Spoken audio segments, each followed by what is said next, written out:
les catéchumènes pour toutes les musiques que vous avez postées sur le groupe, c'est super. Si vous en avez encore d'autres que vous avez envie de partager, n'hésitez pas, vous pouvez poster ça à n'importe quel moment.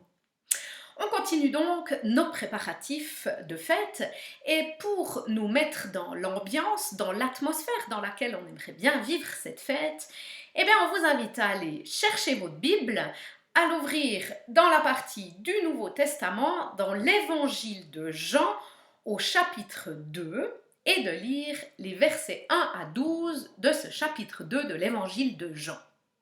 Il s'agit là d'une histoire qui nous raconte le premier miracle ou le premier signe que Jésus fait au long de son ministère. Cette histoire, je vous la résume ici en vitesse. Donc Jésus est invité à un mariage. Au cours du mariage, il n'y a plus de vin. Et là, Jésus ordonne aux serviteurs de remplir des vases de pierre, de les remplir d'eau. Alors, ce n'était pas n'importe quel vase. Il s'agissait de jarres qui étaient destinés à accomplir les rites religieux de purification. On y puisait l'eau, on se lavait selon le rite religieux de l'époque. Et Jésus dit, remplissez ces vases, ensuite puisez l'eau dedans et allez servir. Alors, les serviteurs ont obéi, et là, qu'est-ce qui s'est passé ? Eh bien, l'eau a été changée en vin. Et en très très bon vin même, nous dit cette histoire. Voilà pour le premier miracle, le premier signe de Jésus. Pas mal quand même, changer l'eau en vin. Alors non, ce texte n'est pas un appel à la débauche alcoolisée, vous l'avez bien compris maintenant, comme dans tous les récits de miracles, comme pour tous ces signes, eh bien il y a un sens qui se cache derrière et il s'agit d'aller voir ce que c'est. Pour ce texte, deux choses que j'ai envie de partager avec vous. La première chose, c'est que Jésus fait tout pour que la fête continue. Et que la fête soit belle vraiment jusqu'au bout. Sur ce coup-là, il ne se moque pas de ses invités. Il leur sert le meilleur vin jusqu'au bout de la fête. Les invités sont importants et ils méritent de recevoir ce qu'il y a de meilleur jusqu'au bout.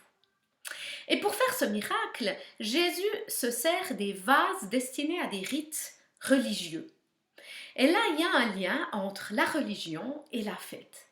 La religion, la foi, la croyance peut se vivre de manière festive aussi, et elle se vit de manière festive quand elle est partagée. C'est dans la relation des uns avec les autres que la fête prend tout son sens.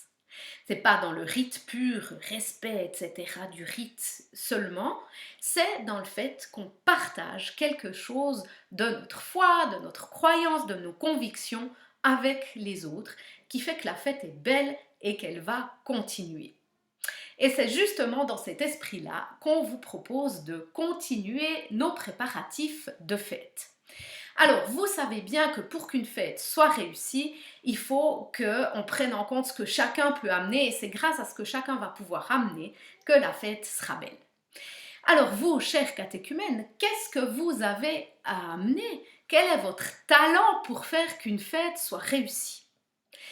Pour qu'une fête soit belle, il faut des bons organisateurs, il faut des bons animateurs, musique, danse, sketch, DJ, cracheur de feu ou je ne sais quoi. Mais il faut aussi, pour qu'une fête soit réussie, qu'on mange bien au cours des festivités, évidemment. Alors, quel est votre talent à vous, chaque catéchumène ? Qu'est-ce que vous pouvez amener au service de notre fête ? Qu'est-ce que vous pouvez offrir aux autres pour que la fête soit réussie ? Le défi consistera donc en ça. Vous allez réfléchir à votre talent, vous allez vous mettre en scène et vous faire prendre en photo de manière à illustrer ce talent et poster ça sur le groupe. Diane, Yves et moi allons jouer le jeu aussi et on attend que chacune de vous joue le jeu pour ce défi. Quel est votre talent à mettre au service de la fête ? On se réjouit vraiment de découvrir ces multiples talents et toutes ces images. Alors, à tout bientôt.